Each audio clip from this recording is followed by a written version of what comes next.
जय श्री कृष्णा। नमस्कार दोस्तों, स्वागत है आप सभी का आज के न्यू वीडियो में। आप सभी को मकर संक्रांति पर्व की शुभकामनाएं।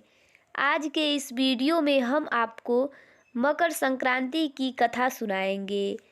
एक समय की बात है कि राजा बबरूवाहन महोदयपुर में राज करता था।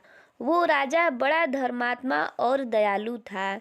उसके राज्य में एक हरिदास नाम का भगवान विष्णु का परम भक्त रहता था।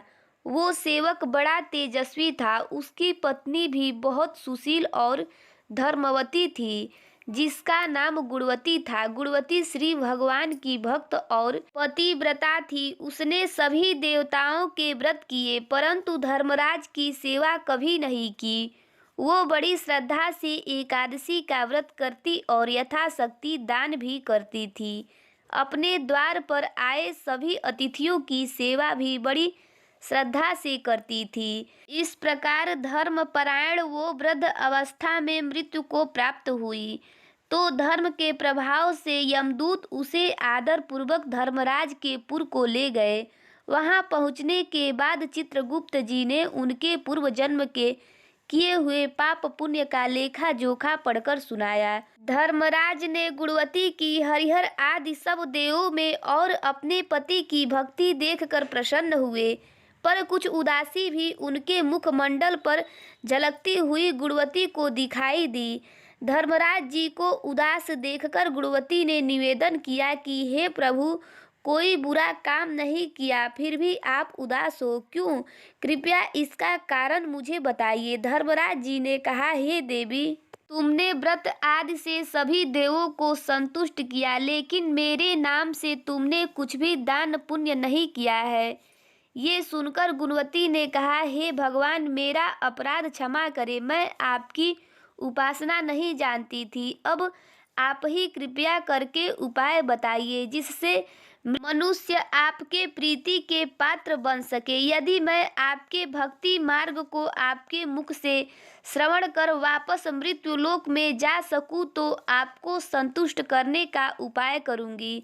धर्मराज ने कहा, सूर्य भगवान के उत्तरायण में जाते ही जो मकर संक्रांति आती है, उस दिन से मेरी पूजा शुरू करनी चाहिए। इस प्रकार साल भर मेरी कथा सुने और मेरी पूजा करें। इसमें कभी नागा नहीं करें। आपातकाल आने पर भी मेरे धर्म के इन 10 अंगों का पालन करते रहें। संतोषी और क्षमा भाव रखना, नियम द्वारा मन को बस में करना, किसी की वस्तु नहीं चुराना, मन से पर स्त्रियों या पुरुषों से बचना, यानी मन की शुद्धि और शारीरिक शुद्धि, इंद्रियों को बस में रखना, बुद्धि की पवित्रता यानी मन में बुरे विचार न आने देना, पूजा पाठ कथा श्रवण करना, व्रत रखना और उसके अनुसार दान पुण्य करना, सत्य बोलना और क्रोध ना करना, ये 10 धर्म के लक्षण हैं। और मेरी कथा को नियम से सदा सुनते रहें, पढ़ते रहें और यथाशक्ति दान पुण्य और परोपकार करते रहें। जब साल भर बाद फिर मकर संक्रांति आए, तब इसका उद्यापन कर दें। सोने की या असमर्थ हो तो चांदी की मूर्ति बनवाएं और किसी विद्वान ब्राह्मण के द्वारा पूजन हवन भी करें।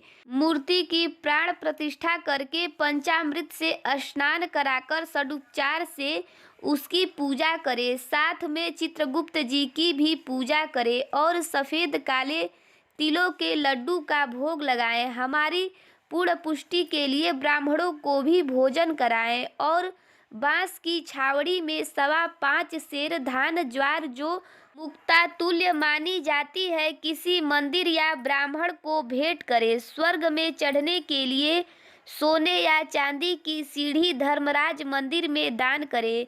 इसके साथ ही सुंदर बनी शैया, मुलायम गद्दा, रजाई और तकिया हो।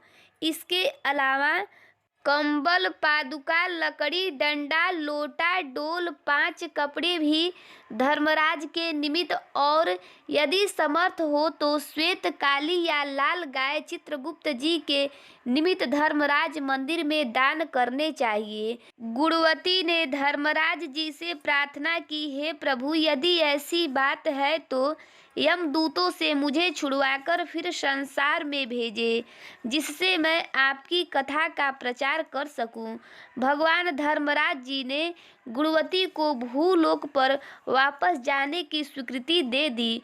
उसी समय उसके मृत शरीर में पुनः प्राणों का संचार हो गया और उसके पुत्र कहने लगे, हमारी माता जी भी जीवित हो गई।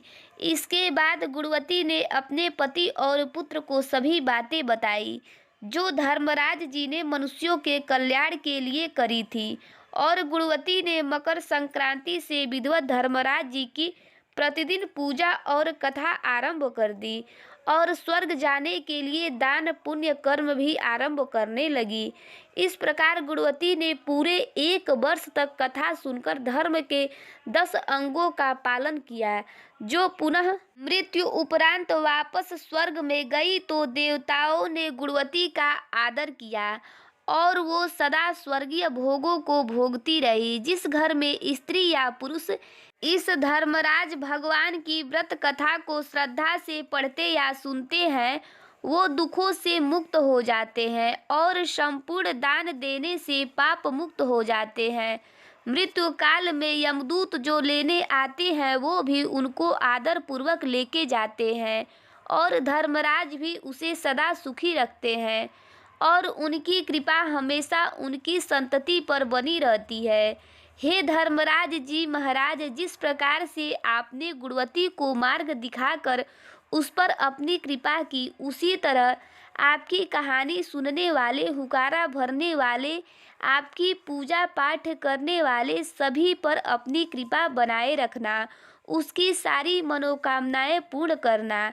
बोलो धर्मराज जी महाराज की जय। ये कहानी आपको कैसी लगी कमेंट करके ज़रूर बताइएगा। चैनल पर पहली बार आए हैं तो चैनल को सब्सक्राइब करिएगा, बेल आइकन को प्रेस करिएगा ताकि आने वाली न्यू वीडियो की नोटिफिकेशन आप सभी को मिलती रहे। वीडियो अच्छा लगे तो वीडियो को लाइक और ज़्यादा से ज़्यादा शेयर करिएगा। जय श्री कृष्णा।